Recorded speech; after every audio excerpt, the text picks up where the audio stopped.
Yo guys, welcome back to the channel, welcome back to... Just a second. God dang it. Yo guys, welcome back to the channel, welcome back to yet another video. And in today's video, no, it's not going to be about the Brabus. It's not going to be about this little 76 Civic. It's not going to be about Jimny or the Adventure. You guys have seen my buddy's garage for a lot of videos now. And yeah, we have a Corvette Z06 in the background.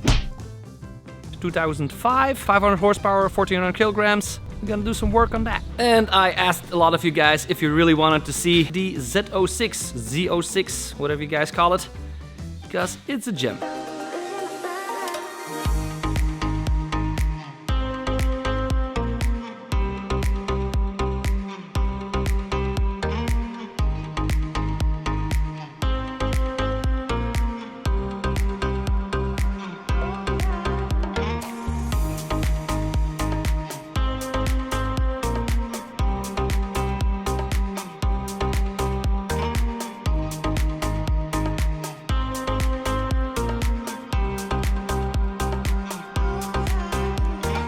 So, small little backstory about this Z06. It is a LS7 engine, so it means it's a 7-liter, 505 brake horsepower at only 1400 kilograms. This thing's an absolute beast. Sadly enough, about 7 years ago, this car was flooded during a storm. People had to leave their homes.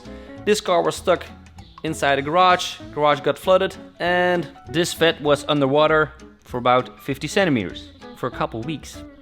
And that's no bueno. And then the next owner bought it and took it all apart because he thought it's going to be a fun project. The only problem now is that this fit is in more parts than the Star Wars Lego Millennium Falcon. Yep, and a shell full of parts.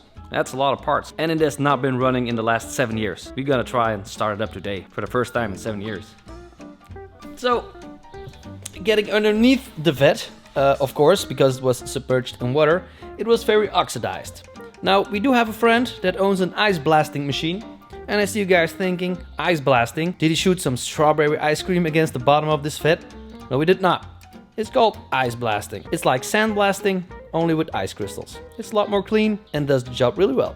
So this LS7 has not been running or driving.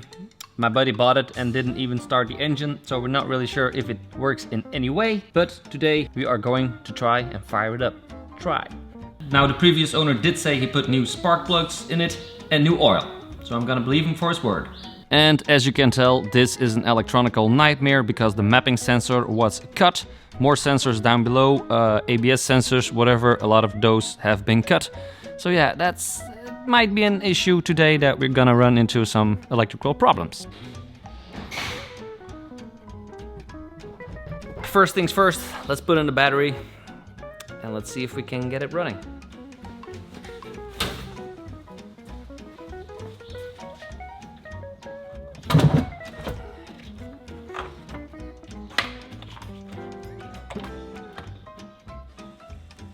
And last time I checked, this is not a Tesla or an electrical vehicle, so it needs a spark, it needs fuel, and it needs air. And I'm pretty sure something is missing.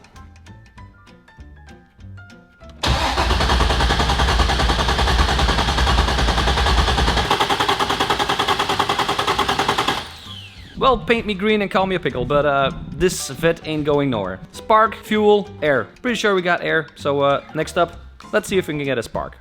So, oh my. So pretty straightforward, we just take out a spark plug, just leave it to the side, and let's see if we get some sparks going on. Yeah. Yep, we got sparks flying around. So we got a spark, the vet is electrifying, so let's see if we get some fuel. We did try to start it, and there should be a lot of pressure in the fuel rail right over here. So if we release this little knob over here and put a screwdriver in it, it should spray out. Nope. So on a normal occasion, there should be a lot of fuel spraying out of this fuel rail, and it is not. So Houston, we have a problem. So next thing we're going to do is check out the fuses because, well, the fuel pump might not be working. Yep, that's bueno. Fuses of the fuel pump are good, so the fuel pump might be broken or it might not get any power. The only issue we have is getting to the fuel pump means we gotta take a lot of parts out. But we got this little connector over here. That's a fuel pump connector. So we're gonna hot wire the fuel pump. Let's see if it starts then. Yeah, buddy. So we're going to hot wire the plus and minus of the fuel pump. We're just gonna hook it up to a battery while we start and see if it would work then. We can obviously hear the fuel pump running, so that's a good thing. So it should be working. But the fuel pump is working this way, but does it get power if we try and start the car? So we gotta measure the other side of the connector itself. Before we're going to test the other side of the connector, first thing I'm gonna do right now is see if we get pressure in the front of the fuel rail. We should have. If the fuel pump is still working, we should have some fuel pressure in front. Yep, bingo! We got fuel pressure in the front, which means fuel pump is a-okay. Now we're gonna measure the connector from the other side. So if the car is actually sending a message to the fuel pump. So we got a little light going on here, and on a normal occasion, if we hold that one to the mass, the light should go on if we start it. If not, the car is not sending a message to the fuel pump. Nope. And Houston, we have found the problem. So this little light is not working, which may be possible that the light in this thing is actually broken. But it's not. We tested it, so the light is still working. It is not working when trying to start the car, so there is a problem with the connector coming from the car side. Now, the previous owner did say they had an alarm system installed that cuts the fuel off, a GPS locator, antenna, a whole lot of wires, and it's looking pretty gnarly. So we're gonna figure out the wires, and let's see what we got.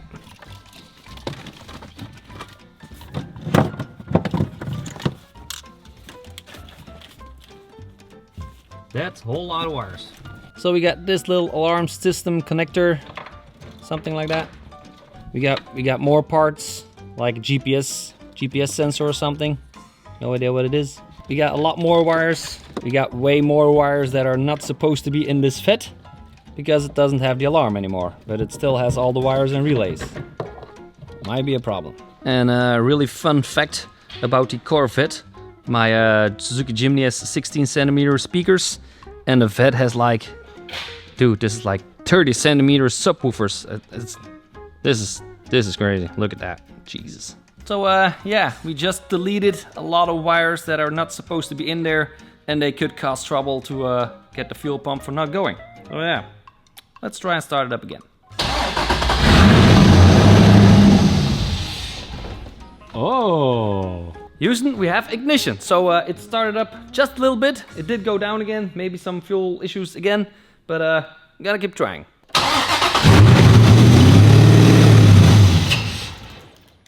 Aw.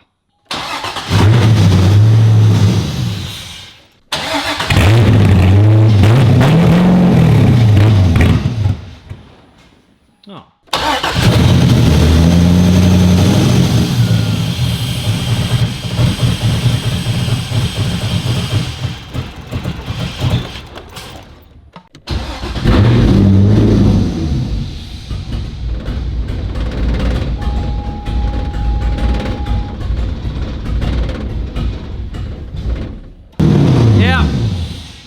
We did get the Vet started, pretty stoked about that, but for some reason it's not running on idle. So if any of my Corvette friends out there in the world, in America, wherever, are looking at this video and saying like, that's the problem, please let me know in the comments, because we really want to get this car running. We did get it started, and it sounded like a real muscle car. You're really in love with these things. You guys wanted to see it, so we got some work to do. But anyway, thank you guys for watching. I know you really wanted to see us start the Vet. So we did, and I'll see you guys in the next one. Drive safe. See ya!